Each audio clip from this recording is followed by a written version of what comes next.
बिस्मिल्लाहिर्रहमानिर्रहीम। आप देख रहे हैं मेरा यूट्यूब चैनल और मैं हूं नवीद बिलावल। नाज़रीन, आम तरीन खबर यह है कि उज़्मा रियाज जदून साहिबा पाकिस्तान तहरीक इंसाफ की खवातीन की नशिस्तों के ऊपर सिलेक्ट होने वाली मेंबर थीं और इनका ताल्लुक पाकिस्तान तहरीक इंसाफ से था। गुज़श्ता रोज़ एक टीवी प्रोग्राम में भी मेरे साथ पैनल पे थी और बहुत सोबर खातून हैं, लेकिन इनके हवाले से ये खबर आ रही है कि इनको हज पे जाने से रोक दिया गया है और ये कहा गया है कि अगर आप हज पर जाना चाहती हैं तो इससे पहले प्रेस कॉन्फ्रेंस करें, इससे पहले अपने मामलात क्लियर करें, उसके बाद आप अपने हस्बैंड के साथ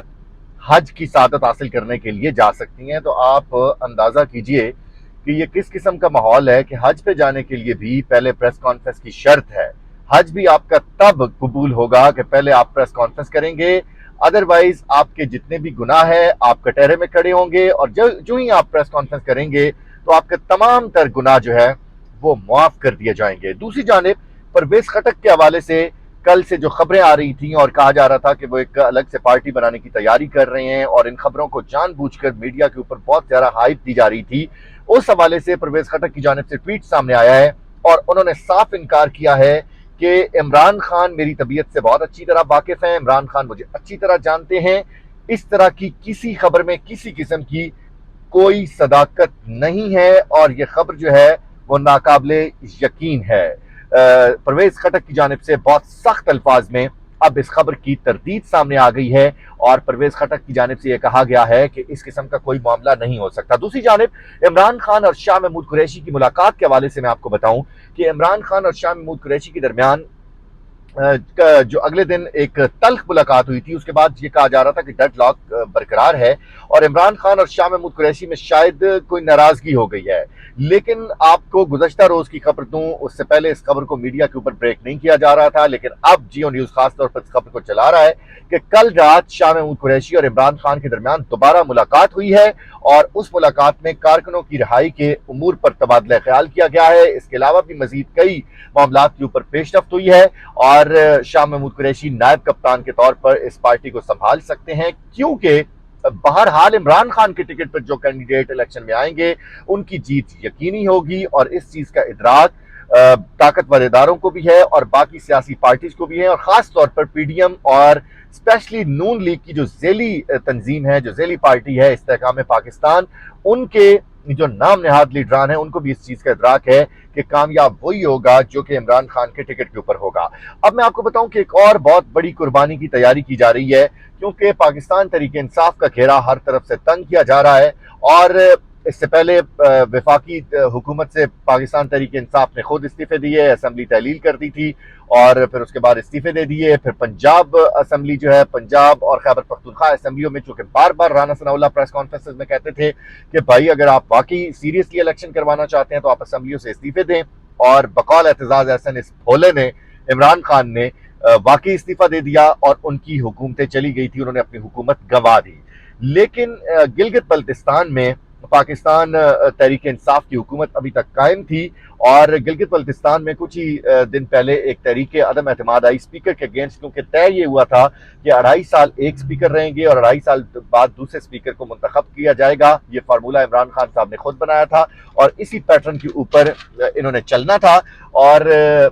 लेकिन उसके बाद ये जब महसूस हुआ पाकिस्तान तहरीक इंसाफ को कि जो स्पीकर साहब हैं वो शायद अपने वादे से रूगर्दानी कर रहे हैं, तो तहरीक इंसाफ की जानिब से अदम एतमाद की तहरीक लाई गई और वो तहरीक कामयाब हो गई और नतीजतन स्पीकर को चेंज कर दिया गया। लेकिन जो वजीर आला गिलगित बल्तिस्तान है खालिद खुर्शीद साहब,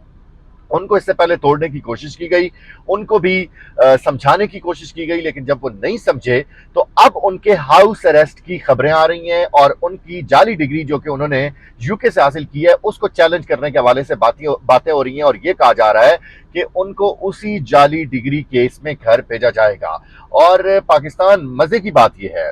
हैरान कुन बात जो है वो ये है कि पाकिस्तान पीपल्स पार्टी के मेंबर हैं गुलाम शहजाद आगा साहब, उनकी जानिब से ये पिटीशन फाइल की गई है और आर्टिकल 62-63 के हवाले से उन्होंने ये पिटीशन फाइल किया और उनकी जानिब से ये दावा किया गया है कि ये सादिक और अमीन नहीं रहे हैं। तो 13 जून को अब वज़ीर आला गिलगित बल्तिस्तान खालिद खुर्शीद साहब से जवाब मांगा गया है, उनको जवाब जमा करवाने के हवाले से पाबंद किया गया है तो नतीजतन हालात आपको साफ ज़ाहिर नजर आ रहे हैं कि 13 जून को क्या होगा। उनको इसी जाली डिग्री केस में घर भेज दिया जाएगा और यूं एक और कुर्बानी बलि का बकरा बनाया जाएगा इनको, और बलि चढ़ा दी जाएगी इनकी, जो गिलगित बल्तिस्तान में एक वाहिद अकलौती हुकूमत रह गई है पाकिस्तान तहरीक इंसाफ की। उसके बाद मैं आपको बताऊं कि खबरें ये आ रही हैं कि साबिक वज़ीर-ए-आज़म नवाज शरीफ साहब से, एक तो वैसे साबिक वज़ीर-ए-आज़म नवाज शरीफ साहब के एक मजे इस तरह से लगे हुए हैं कि हमारे कुछ दोस्त रिपोर्टर्स हैं वहां पर एवन फील्ड के सामने, वो इस तरह से शाही दरबार के सामने खड़े होते हैं और इस तरह के सवाल करते हैं कि यकीन करो कि उनकी रिपोर्टिंग के ऊपर जो है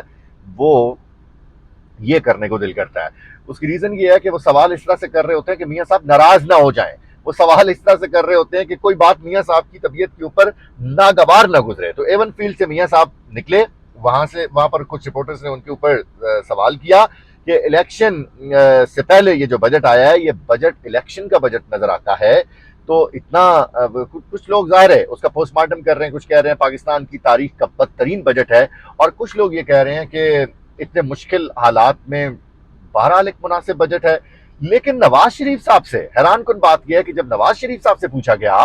कि आप इस बजट के मुतालिक क्या कहेंगे, तो उन्होंने आगे से बजाय इसके कि ये वो कहते हैं कि जी देखें जी अल्लाह के फजल से हमने इतने मुश्किल हालात में इतना बेहतरीन बजट पास कर लिया है, इतने मुश्किल हालात में हमने इतना जबरदस्त बजट दिया पाकिस्तान के लोगों को, तो उन्होंने ये कहा है कि बस जी अल्लाह ताला खैर करे, अल्लाह ताला से दुआ मांगे। यानी कि नवाज शरीफ साहब ने भी हाथ खड़े कर दिए हैं और नवाज शरीफ साहब भी ये समझते हैं कि ये बजट जो है ये सिर्फ जुबानी जमा खर्च है, आदाद और शुमार का एक गोरख धंधा है, इसका हकीकत के साथ कोई ताल्लुक नहीं है और पाकिस्तानी अवाम को अभी मजीद भुगतना है। तो नवाज शरीफ साहब की जानिब से भी दुआओं की अपील है। वो जिस तरह से कहा ना कि बजट में जो सेहत का मामला है उसके लिए हुआ शाफी, और जो रिस्क का मामला है, जो रोजगार का मामला है, उसके लिए वल्लाह खैर राज़िकीन के वजीफे बताए गए हैं। तो ये इसी किस्म का कुछ बजट लगता है मियां साहब के इन कमेंट्स के बाद भी। तो उसके बाद मियां साहब से एक और चीज पूछी गई, क्योंकि यहाँ पर बहुत ज्यादा खबरें जो है वो नशर की जा रही हैं कि इलेक्शन जो है उसकी तैयारियां जारी हैं और इलेक्शन से पहले लेवल प्लेइंग फील्ड के लिए वो जिसका मरियम नवाज कहती थी, दावा करती थी कि जब तक लेवल प्लेइंग फील्ड नहीं होगी हम इलेक्शन में नहीं जाएंगे, और बहुत सारे वादे उनके पूरे होते हुए दिखाई देते हैं। तो उन्होंने ये कहा था कि मियां नवाज शरीफ साहब पाकिस्तान वापस आएंगे, लेकिन जब सहाफी ने उनसे पूछा कि क्या आप पाकिस्तान वापस आएंगे, तो उन्होंने आगे से मजाक किया और उसकी बात को टालते हुए कहा कि आप कहते हैं तो मैं भी पाकिस्तान चला जाता हूं। यानी कि उन्होंने कोई सीरियसली इस चीज का भी जवाब नहीं दिया, बजाय इसके कि अब उनको डेट का ऐलान कर देना चाहिए था, क्योंकि इलेक्शन की तैयारियों के हवाले से आम तरीन पेशरफ्त हो रही है और बजट के आदाद शुमार भी बताते हैं कि ये फाइनल इलेक्शन है, फाइनल बजट है, इलेक्शन का बजट है। इलेक्शन में जाने से पहले कोई हुकूमती पार्टी जिस किस्म के लोगों को सब्ज बाग दिखाती है, ये उसी किस्म का बजट है, हकीकत से बहुत दूर का बजट है, हकीकत के साथ इसका कोई ताल्लुक नहीं है। तो अब नवाज शरीफ साहब को ऐलान कर देना चाहिए, लेकिन उन्होंने दूर दूर तक कोई ऐलान नहीं किया। शायद वो नजर ये आ रहा है कि जस्टिस काजी फायज ईसा के chief justice of Pakistan supreme court बनने से पहले आने का सोच भी नहीं सकते, या आप यूं कह लें कि इतनी जुर्रत ही नहीं कर सकते कि वो पाकिस्तान आने का सोचें। जब जस्टिस काजी फायज ईसा पाकिस्तान के चीफ जस्टिस बन जाएंगे सुप्रीम कोर्ट के, उसके बाद सोचा जाएगा, और शायद इमरान खान को काजी फायज ईसा की अदालत में, इन लोगों को ये उम्मीद है कि शायद इमरान खान को नाअहल कर दिया जाएगा, तो लेवल प्लेइंग फील्ड का मजा और ज्यादा आएगा और नवाज शरीफ साहब लीड करेंगे और बड़े बड़े जलसों से और आवाम के जमे गफीर से खिताब करेंगे। ऐसा कुछ नहीं होने वाला। मिलते हैं अगले व्लॉग में।